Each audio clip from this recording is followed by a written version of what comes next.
Bismillahirrohmanirrohim. Assalamualaikum warahmatullahi wabarakatuh.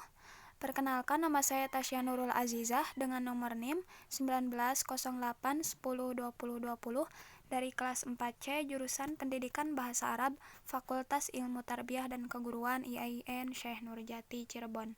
Nah, kali ini saya akan membahas materi tentang ijaz, musawah, dan itnab.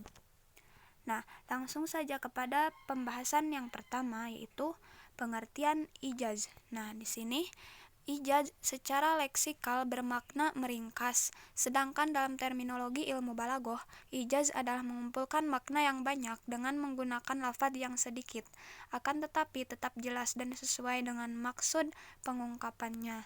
Maksud dari definisi ijaz ini bermakna menghadirkan makna dengan lafaz yang lebih sedikit daripada yang dikenal oleh orang-orang yang pemahamannya pada tingkat sedang. Walaupun lafaznya lebih sedikit dari maknanya, akan tetapi pesan yang akan disampaikan oleh mutakalim dapat terpenuhi.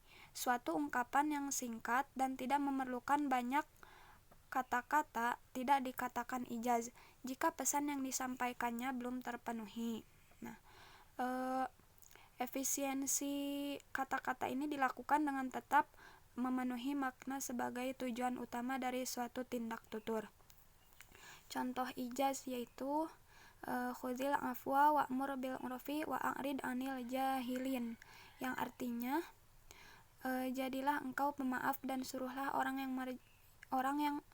mengerjakan yang ma'ruf, serta berpalinglah daripada orang-orang yang bodoh.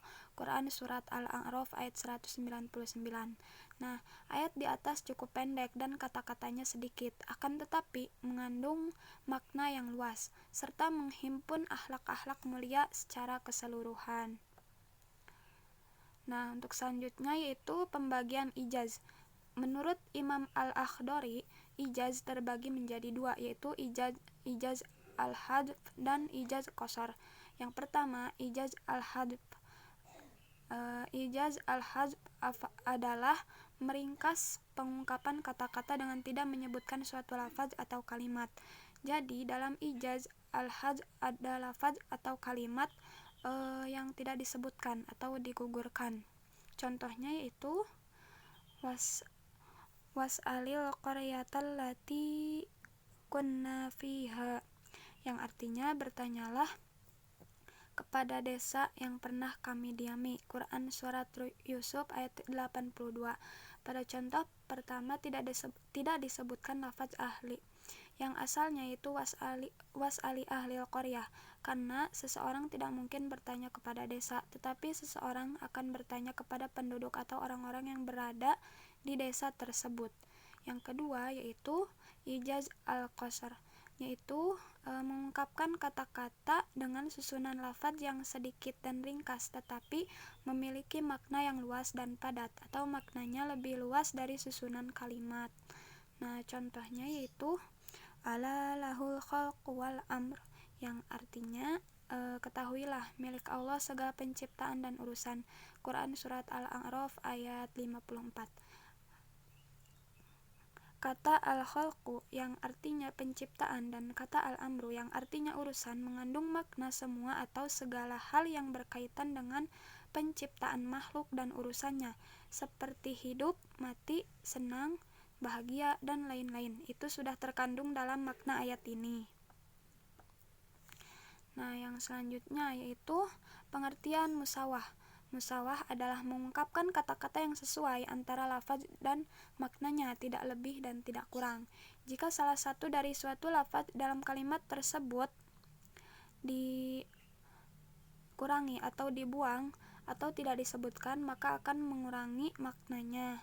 Hasan al-Bandari juga mendefinisikan musawah, yaitu takunal ma'ani biqadri al-alfaz wa takunal alfaz biqadril ma'ani la yazidu ba'duha ala ba'di, yang artinya maknanya seukuran dengan lafaznya dan lafaznya seukuran dengan maknanya, tidak lebih dan tidak kurang. Contohnya yaitu ma kafaro fa'alaihi kufruh, yang artinya barang siapa yang kafir atau ingkar, maka dia sendirilah yang menanggung akibat kekafirannya itu. Quran Surat Ar-Rum ayat 44. Contoh lainnya yaitu kullu mri'im bima kasaba rahin, yang artinya setiap orang tergadai atau terikat dengan apa yang diperbuatnya. Quran Surat At-Tur ayat 21. Nah, selanjutnya yaitu pengertian itnab. Nah, itnab di sini adalah mengungkapkan kata-kata dengan lafaz yang panjang dan banyak tetapi mengandung makna yang sedikit. Itnab adalah antonim dari ijaz. Contoh seperti firman Allah dalam Al-Quran Surat Maryam ayat 4 yang berbunyi Qala rabbi inni wahanal azmu minni washta'alar ra'su syaiban, yang artinya ya Tuhanku, yang artinya ia berkata, ya Tuhanku, sesungguhnya tulangku telah lemah dan kepalaku telah ditumbuhi uban. Quran Surat Maryam ayat 4. Nah, maksud dari ayat di atas itu adalah saya sudah tua. Nah, contoh lainnya yaitu ada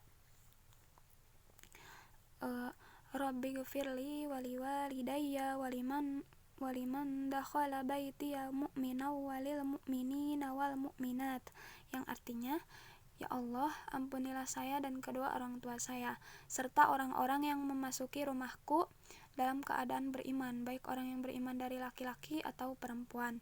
Quran Surat Nuh ayat 28. Nah, pada contoh ini disebutkan lafaz al-mu'minin dan al-mu'minat setelah disebutkannya lafaz mu'mina yang merupakan bagian dari kata setelahnya. Selanjutnya yaitu faidah itnab dan contohnya. Yang pertama yaitu menyebut yang khusus setelah umum. Faidahnya untuk mengingatkan keutamaan atau kelebihan yang khusus. Contohnya yaitu tunazzilul malaikati warruh, yang artinya pada malam itu turun malaikat-malaikat dan ruh atau Jibril. Quran Surat Al-Qadar ayat 4. Yang kedua yaitu menyebut yang umum setelah khusus. Fungsinya untuk menegaskan keumuman dan menyeluruh serta perhatian pada yang khusus. Contoh dalam Quran Surat Nuh ayat 28.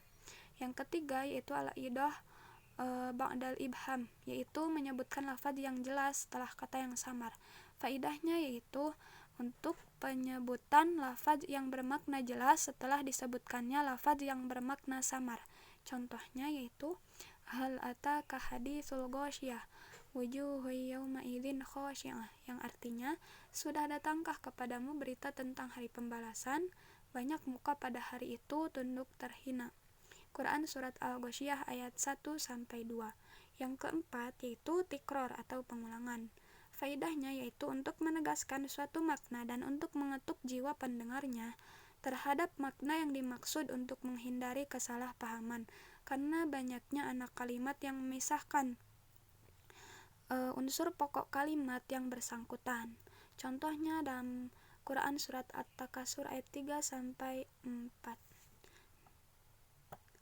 Nah, lanjut yang kelima yaitu ada i'tirad atau sisipan.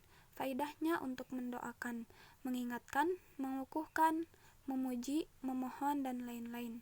Contohnya yaitu innallaha tabaraka wa ta'ala latifum bi'ibadih, yang artinya sesungguhnya Allah yang maha mulia dan tinggi, maha lemah lembut dengan hamba-hambanya.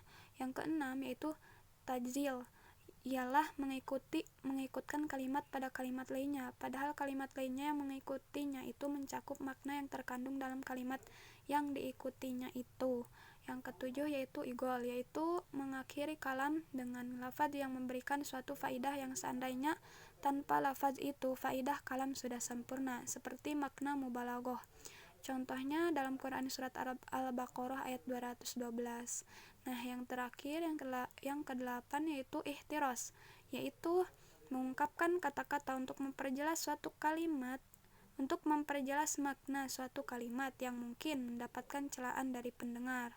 Contohnya yaitu dalam Quran Surat Al-Insan ayat 8. Nah, sekian yang dapat saya sampaikan. Mohon maaf apabila banyak kesalahan. Syukron kasiron wabillahi taufik wal hidayah. Wassalamualaikum warahmatullahi wabarakatuh.